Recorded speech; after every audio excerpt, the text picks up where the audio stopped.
Coming up on this edition of City Scene, recreation activities for the entire family. We'll tell you where. Plus, monsoon season is here. Tips on how to keep your retention basins clean and mosquito-free. It all starts now on City Scene.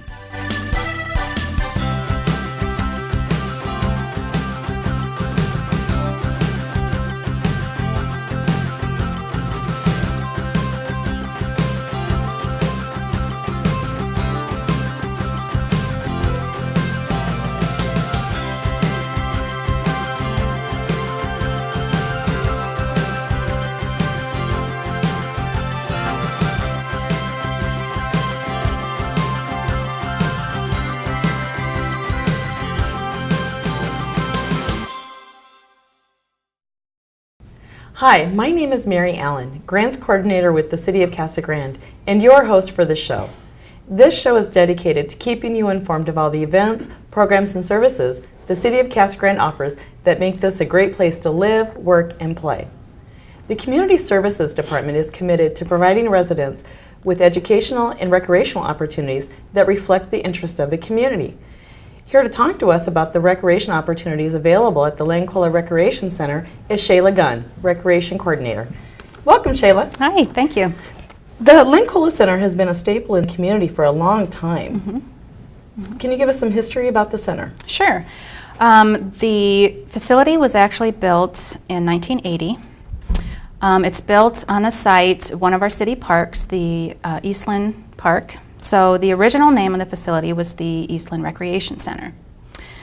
Then in 1990, the city decided to rename the facility after Len Colla, who was a teacher at Palo Verde School for close to 30 years. And he was also one of our most dedicated volunteers at the time at Len Colla, or at the facility. And basically what he did there was he would help tutor the kids at the center. He would help mentor the kids. And he also actually helped develop and implement some of the programs that Len Colla Center currently still does, like the Rocket Club.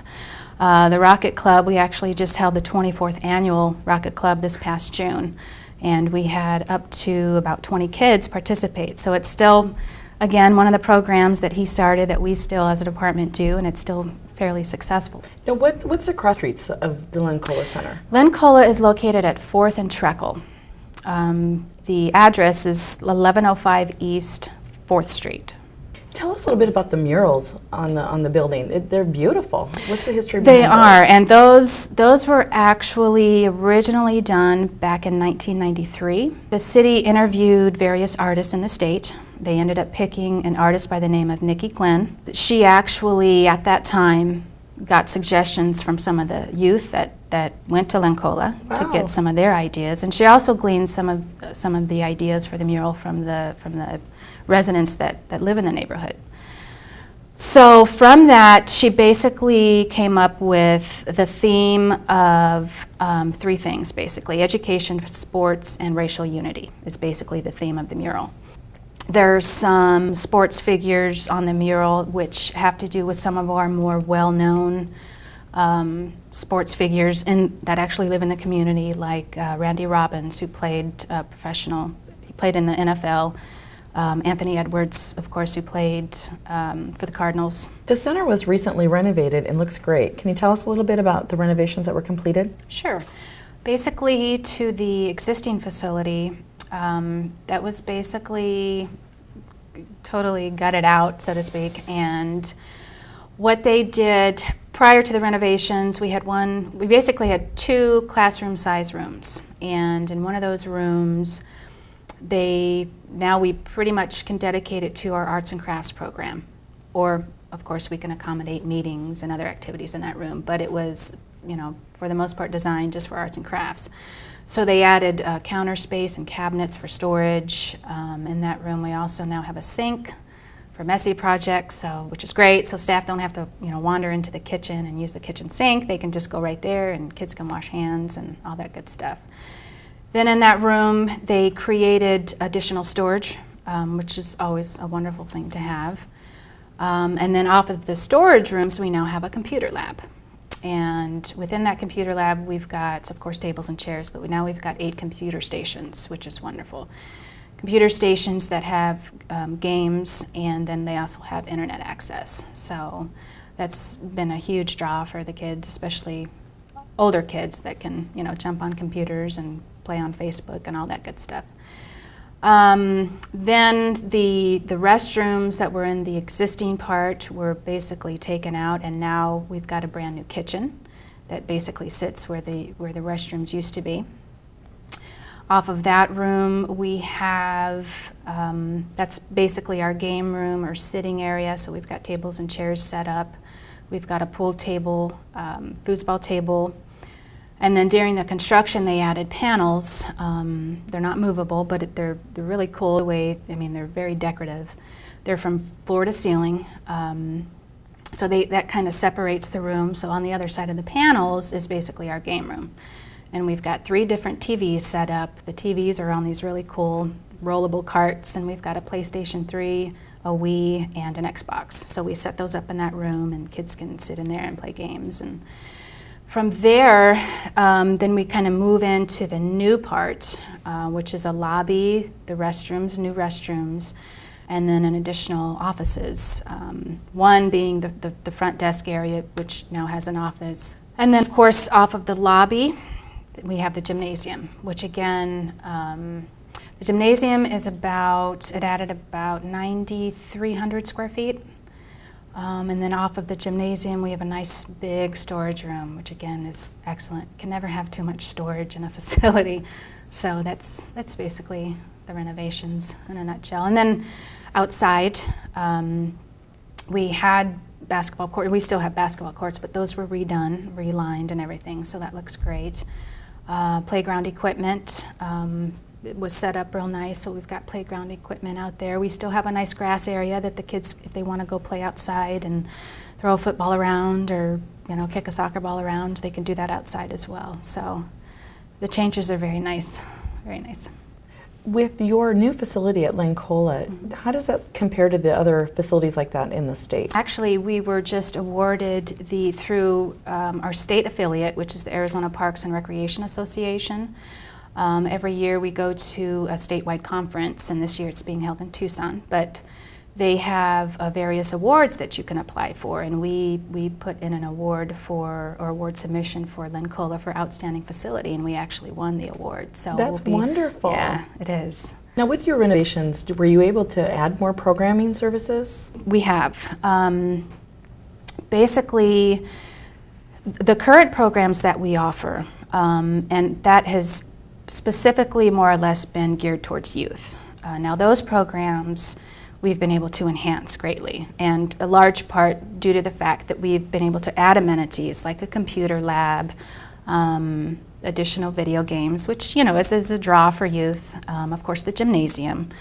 So in terms of those programs, we've nearly doubled our attendance for our after-school program, and then we also do some youth, specific to youth special events, and we've also seen an increase in those programs as well. But above and beyond that, what we've tried to do is focus our efforts to other age groups. So last fall, actually, we started in the evenings dedicating some time to adults to come in for open gym programs, open gym basketball or open gym volleyball. There's a minimal fee that we charge, it's just $2, but again, adults can come in, they can shoot hoops, again, play volleyball. Last spring, we actually implemented our first men's basketball league, our first ever, which was exciting. And it went off very well. I mean, we had 6 teams register this summer. It's just getting ready to end, but we again offered the men's basketball league, and we ended up with 7 teams, so it's kind of slowly growing. Last fall and spring, we also implemented some programs in the morning, again geared towards adults. We open up the facility on Wednesday mornings, and it's been kind of slow to start, but from 9 to 11, adults can come in. Again, there's a minimal fee, it's $2, but they can walk laps in the gym, shoot hoops. They can use the other side of the building, shoot pool, play ping pong, use our computer lab if they'd like. Thursday mornings, this isn't necessarily a new program, but the Dorothy Powell Senior Center offers a line dancing classes, which they've typically had to borrow other facilities because the program is so big. So we started hosting that program at Len Colla. So Thursday mornings, we get a group primarily of senior adults, although any adults can join. So they're there line dancing. And then Friday mornings, we added a pickleball open gym. And that, again, was kind of slow to start, but we ended up in the spring getting anywhere from, 20 up to 25 show up and play that. So. And that's for adults only? Yes. Yep. And, oh, go ahead. I was just going to ask about your after-school program. After-school program it's a drop-in program, and it, sometimes it gets a little confusing for parents because we're not really set up as a daycare per se. It's a drop-in program. It's free. There's no charge whatsoever. Drop-in meaning that kids can come and go as they so choose. We have the kids sign in, but that's really only for attendance purposes. They are not required to sign out. Parents aren't required to sign them out or anything like that. It's held from school dismissal, which is 2:50 until 6 p.m. And we do a variety of activities. Basically for the first hour of the program, kids can do their homework, and usually I've got 1 or 2 staff that are there to help them with their homework. If they choose not to do their homework, then they can go play in the gym, obviously. And it's kind of a time for open gym, so they can play basketball, play with our hula hoops, jump ropes, whatever they'd like to do. Most days we try to give them some type of snack. And then from 4 o'clock on, we open up the other side, which has our pool table, video games. We've got tables set up, if the kids want to come in and just sit and talk and hang out. Of course, our computer lab opens up at that time at 4 o'clock after everybody's done with homework, so kids can jump on the internet, they can play games on the computers. So it's a great program. How many kids do you typically see daily? It varies. For this school year, we'll probably see anywhere from 40 to 50 up to, we can see up to, 75 to 80. A day? Yes, yes. Wow. During the That's a summer lot of months, yeah, it is. But it's great because now we have the space to accommodate, that many kids. During the summer, we've probably been averaging anywhere from 70 to 75 up to over 100. So, it's definitely grown, and we can, we can pretty much say that's because, of the renovations and the additional space we've now have. Now, the city also offers an after-school program at the Evergreen School. Mm-hmm. Is that correct? Correct. We're licensed through the state, the Office of Child Care Licensing. There are several rules, regulations that we have to follow at that program. It's set up a little bit differently than Len Colla. Staff were required to sign kids in, parents are required to sign their children out. We have to meet certain staff to child ratios. There's just a lot of little things. We have to have lesson plans posted, just, a variety of things that we have to, and we are inspected each year by the state to make sure that we're following all of the guidelines that we're supposed to be. There is a fee to that program. There's a $25 registration fee. And then there are weekly fees depending on how many days the child attends. So for instance, a full week is $40, and then it goes down from there. 4 days is $36, and so on. How do they register for that program? The registration form is about a 3 to 4 page form. They do have to go to the Parks and Recreation office. There's a brochure that we attach to it, plus again the forms themselves. So it's kind of tricky to fax or to mail, so we prefer parents come in and pick up the forms in person. And how many children do you typically accept into that program? We are licensed. Our licensed capacity is 105 kids.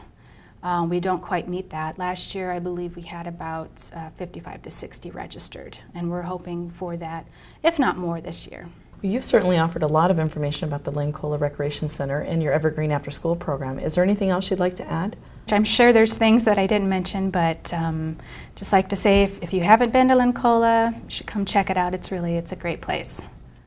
For more information about the programs offered at the Len Colla Recreation Center, check out the activities brochure online at www.casagrandeaz.gov or call the center at 520-421-8655. It's time for a short break. When we come back, we'll share tips to keep your retention basin clean. Stay tuned. Hi, I'm Thomas Anderson, Crime Prevention Officer for the City of Casa Grande Police Department. In an effort to improve efficiency and service to our community, the police department is now using an online tool to help track down crime. The new tool, called crimereports.com, provides a crime mapping application accessible via the city's website or on www.crimereports.com. You can access the crime map 24 hours a day through the website or through the Crime Reports iPhone application, available for free download in the Apple iTunes Store. And this new service even lets you sign up for free email alerts and submit crime tips. This new online tool will give you the ability to review and understand crime trends in your area, empowering you to make informed decisions about the safety in your neighborhood.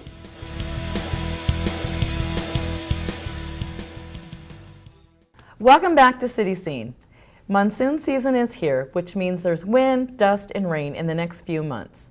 Here to talk to us about the importance of having and maintaining a retention basin is Greg Smith, Deputy Public Works Director. Welcome, Greg. Thank you, Mary. What is a retention basin? Mary, a retention basin is a very important part of our infrastructure for our storm drainage system here in the city of Casa Grande. Their purpose is to help control the amount of runoff that is generated during our monsoon rains as we go along. It helps to protect some of the downstream areas from more serious flooding that they might otherwise experience. How many retention basins do we have in the city? Actually, it's surprising, Mary, but we have over 1,500 retention basins here in the city of Casa Grande. And how were most of those developed?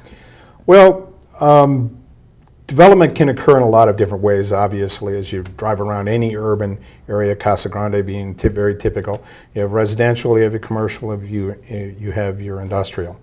The amount of runoff is directly proportional, we've found over the years, to the amount of impervious material. So obviously the more hard surface, whether it's pavement or roofs or sidewalks, or even actually surprisingly a hard gravel driveway, the more of the rain that falls will generate into runoff that has to be controlled some way. That's what the engineers do. They determine how big the basin needs to be in order to be able to control that excess runoff. Let's talk a little bit about maintenance. Who has to maintain the water retention basins? Well, the owner of the basin does, Mary. It's the owner of the basin's responsibility to do that. In most residential developments, the homeowners association is responsible. People a lot of times see the little hole in the ground. A lot of times in the community that I live in, we have a lot of nice little parks that are depressed. They have, sometimes they'll have play areas for the kids or paths for people to walk in. Sometimes they have grass on the bottom. Sometimes they have the DG, the granite. But they're all lower, and the water goes to those areas, and it sits for a prescribed period of time. In some of the industrial areas, they may put it in a bunch of pipes, or in commercial areas in particular where land is very tight, they may put it in pipes underneath the ground. But all of it's there and retained for a certain period of time, which here in the state of Arizona and in the city of Casa Grande is 36 hours. The ordinance specifically states that no water is to remain in a basin greater than 36 hours. Now that 36 hours has a health issue. 36 hours is about the period of the gestation period for mosquitoes, which, as we all know, is a major carrier of various diseases. One of them that we're most concerned about here is the West Nile virus. Fortunately, we don't have it. It's not as prevalent here in Arizona as it is elsewhere, but we have to make sure that our basins work so that it doesn't. What are some tips that property owners can use to keep their water basins clean and mosquito-free? Mary, I'm glad that you asked. There are some very basic things that people can do. Periodically, they need to remove any debris that might be out there, any silt that has been built up in their basins. They need to make sure that all the homeowners in the neighborhood are aware that they need to keep chemicals and other pollutants and waste products out of the storm drains so that they don't go in and adversely affect the retention basins. They need to inspect the key components, whether it's a head wall or a weir, an outlet, or the dry wells, to make sure that those are free and clear and functioning. They need to remove any silt or sediment or other debris that they may find in the basin. And they want to make sure that the storm drains that are going in there are functioning properly. What are some common stormwater pollutants? Surprisingly, pet waste, animal waste can be a major pollutant if it gets concentrated in too much. How do I report any stormwater drainage problems I might be having? Mary, there are a couple of ways they can do it. One, you can call out to the Public Works office at 520-421-8625 and ask to speak to one of the staff. If it's off hours, you can leave a message. Also on the city's webpage, there is a link to the Public Works where they can make a service request. They can fill out the form that they find there indicating what the problem is. And where appropriate, city staff will be out there to help them. Well, thank you, Greg, for sharing your information about the water retention basins. Is there anything else you'd like to add? I think I've added the basics. I want to remind everyone that these are an important part of our drainage system. Please be aware of them. Take care of them. If you have some problems, please contact us out at Public Works, and we'll do what we can to help you out. For more information about the retention basins in your neighborhood, feel free to call the Public Works Department at 520-421-8625. As a reminder, it is unlawful for any person owning or controlling a retention basin to permit stormwater to stand longer than 36 hours. Okay, here's your chance to win a Casa Grande gift bag. Each month on CityScene, we will ask you a question about the show and give you an opportunity to answer it for a prize. Before we ask this month's question, I'd like to congratulate last month's winner, Sandra Bedford. Congratulations, Sandra. This month's CityScene question is, how many retention basins are in the city of Casa Grande? Submit your answers on our website, www.casagrandeaz.gov. Just look for the CityScene logo, and good luck. That wraps up this episode of CityScene. Be sure to tune in on Monday, Wednesday, Friday, and Sunday at 7:30 a.m., 11:30 a.m., and 7:30 p.m. right here on Channel 11. New episodes air the beginning of every month. I'm your host, Mary Allen. Thanks for watching. Remember, CityScene is your inside look at Casa Grande. See you next time.